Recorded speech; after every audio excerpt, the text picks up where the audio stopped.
The rain came down in sheets, mirroring the tears Emma fought back. She stood huddled under the awning of a charming cafe, the bright red paint a stark contrast to the dreary grey sky. Her phone buzzed, a message flashing across the screen. "So sorry, something came up. Rain check?" Emma sighed, a familiar ache settling in her chest. It was the third time this month she'd been stood up. Maybe online dating wasn't for her. Peeking through the cafe window, she watched couples nestled together, sharing steaming mugs and quiet laughter. For a moment she envied their easy companionship, the warmth they seemed to radiate. She longed for that kind of connection, a love that could weather any storm, even a downpour like this one. Closing her eyes, she took a deep breath, the scent of wet pavement and distant coffee filling her senses. She needed to get out of the rain, to find a dry spot and a moment of peace. "Excuse me, is this spot taken?" She opened her eyes to find a man, tall and kind-faced, holding 2 steaming cups of coffee.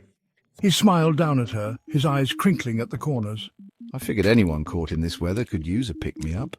Emma hesitated, a flicker of warmth pushing through her disappointment.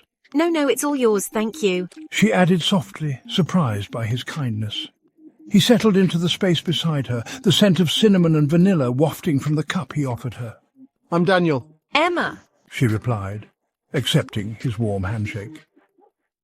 The rain continued its relentless drumming, but somehow, under the shelter of the awning, with the aroma of coffee and the friendly stranger beside her, the downpour seemed less gloomy, the world a little less bleak.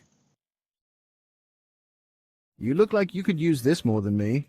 Daniel chuckled, taking a sip of his coffee. Emma offered a small smile, his easy humour already lifting her spirits. It's just one of those days. First dates and rain checks, not exactly a recipe for a good time. The cinnamon flavour was surprisingly comforting. Daniel nodded sympathetically. "I know the feeling. There was a time when I swore off online dating altogether. Too many awkward encounters, too many ghosting incidents. One time a woman brought her pet parrot to our date. Turned out the parrot was a better conversationalist." He paused, chuckling at the memory. Emma laughed, a genuine laugh that bubbled up from her chest, chasing away the lingering disappointment. A parrot? That's incredible. What was its name? Charlie. And he had a particular fondness for quoting Shakespeare. As they continued to talk, the awkwardness of their initial encounter melted away, replaced by a comfortable familiarity. The rain continued its steady rhythm, but the sound became a soothing backdrop to their conversation. Emma found herself drawn to Daniel's easy nature, his quick wit and genuine kindness. He listened intently as she spoke, his eyes reflecting a warmth that made her feel seen, understood.